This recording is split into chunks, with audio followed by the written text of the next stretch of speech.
ប៉ុន្តែមិនអីទេព្រោះថាខ្ញុំបានផ្ញើជាមួយអ្នកចិត្តខាងអស់ហើយយល់ល្អណាស់ប្រកាសលក់តែម្ដងទៅកូនផ្ទះថ្មនៅឆ្ងាយពីក្រុងហើយផ្លូវចូលក៏ចូលទៅខាងក្នុងថែមទៀតបើសិនជាទុកនោះក៏វាគ្មានប្រយោជន៍ដែរលក់ឲ្យអ្នកស្រុកក្នុងតម្លៃថោកតែម្ដងទៅឬមួយក៏មានបំណងគិតថានឹងវិលទៅរស់នៅទីនោះវិញបាទពិតមែនតែផ្ទះនោះតូចក៏ប៉ុន្តែនៅទីនោះមានទេសភាពល្អណាស់ជាពិសេសគឺមានដងព្រែកតូចហើយតាំងពីតូចមកខ្ញុំតែងតែធ្វើការនៅទីនោះខ្ញុំចង់សុំទុកវាទុកសម្រាប់ជាគេទៅចោះលពូបើអញ្ចឹងតាមចិត្តចុះខ្ញុំមិនបង្ខំឯងនោះទេរក្សាទុកជារបស់គេក៏ល្អម្យ៉ាងដែរពីព្រោះថាវាជាកម្លាំងញើសឈាមរបស់ម្ដាយឪពុកឯងណាដែលជាអ្នកខំកសាងមកម្យ៉ាងនៅតំបន់នោះក៏កំពុងតែធ្វើការអភិវឌ្ឍថែមទៀតផងបាទគឺជាការពិតណាស់លោកពូព្រោះថាដងព្រែកនៅខាងក្រៅផ្ទះនោះគឺជាតំបន់ទេសចរធម្មជាតិហើយភ្ញៀវទេសចរភាគច្រើនគឺតែងតែនាំគ្នាជិះទូកលំហែកាយតាមដងព្រែកដើម្បីទស្សនាព្រៃកោងកាងដែលជាជំរកសត្វគ្រប់ប្រភេទនោះអីលោកពូវិសាមកដល់ហើយលោកមកកូនមកអង្គុយជិតតាមមកកូនហើយបើមិនញ៉ាំបាយទេក៏ទៅតែអង្គុយកំដរប៉ាដែរណាមកអង្គុយទៅអូអ្នកហើយអ្នកឈរធ្វើអីទៀតមិនក៏មិនចុះមករុំតុកមកចាខ្ញុំចាំបម្រើវិញបានហើយព្រោះថាថ្ងៃនេះខ្ញុំទើបនឹងទទួលទានពេលព្រឹកមុននេះឯងអញ្ចឹងក៏តាមចិត្តណាចាសូមជឿចាប់ផ្ដើមទៅ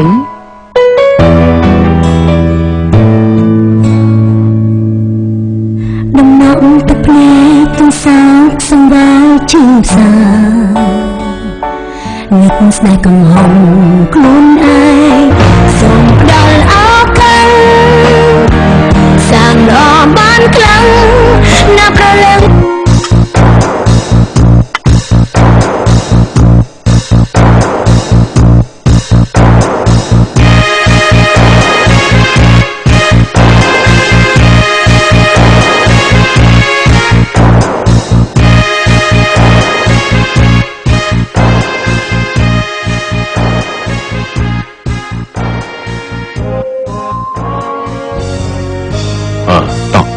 ញ៉ាំទៅ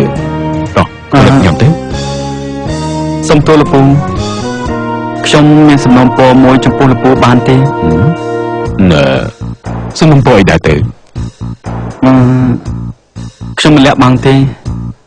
ខ្ញុំមានការពិបាកខ្លាំងណាស់ដែលលោកពូតម្រូវឲ្យខ្ញុំនេះមករួមតុបាយជាមួយលោកពូម្យ៉ាងខ្ញុំញ៉ាំបាយមិនឆ្អែតទេក៏ព្រោះតែខ្ញុំនេះពិបាកលេងឃើញទីលោកប៉ាបាយមហូបលោកដាប់ទទួលលោកប៉ាទៅហើយគេនៅនិយាយថាពិបាកលេបទៀត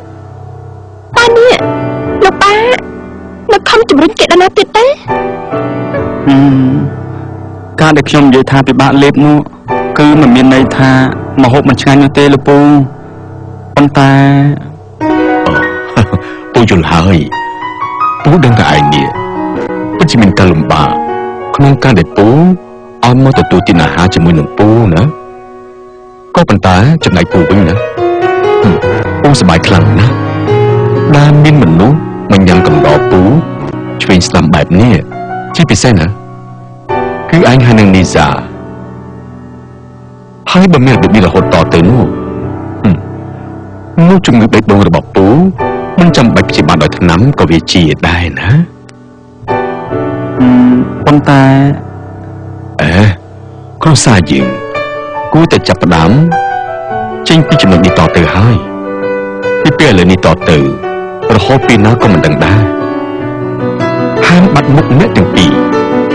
ពេលដែលខ្ញុំទទួលទានអាហារគ្មានពាក្យប៉ុន្តែហើយក៏គ្មាននរណាម្នាក់ ត្រីឆ្អែតមុនញ៉ាំលោកដែរ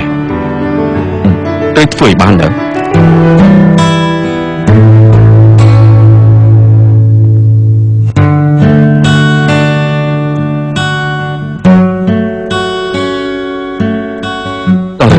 ញ៉ាំទៅ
តាមមួយថ្ងៃ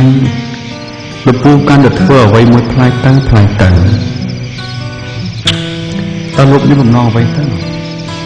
បានតម្រូវឲ្យខ្ញុំនេះទៅរួមតុបបាយស្មានគ្រួសាររបស់លោកបាញ់នេះខ្ញុំពិតជាញ៉ាំបានឆ្អែតណាស់តើខ្ញុំគួរទៅរកវិធីណាដើម្បីធ្វើការបដិសេធឲ្យបានព្រោះវាពិតជាមានការលំបាកយប់យឺនជាងខ្ញុំចេញទៅរៀនម៉ោងចាប់ក្តាមចាប់ប្រទាទៅទៀតតែប្រយ៉ាងនេះមើលទៅខ្ញុំគួរទៅរួចដែរឬអត់ពិតមែនហើយថាទីនេះមានម៉ាស៊ីនត្រជាក់ប៉ុន្តែសម្រាប់ក្នុងចិត្តរបស់ខ្ញុំនេះវានៅដូចជាមិនត្រជាក់សោះថ្ងៃណាក៏ខ្ញុំត្រូវប្រើអារម្មណ៍ដើម្បីគិតពិចារណាចំពោះរឿងទាំងអស់ដែលកើតឡើងយ៉ាងទៀតក្រែងចិត្តនាងនិសាហើយក៏ខ្លាចចិត្តលោកពូយ៉ាប់មែនទេមិនស្រួលដូចជាការស្មានទុកពីមុនមកតទៅសោះ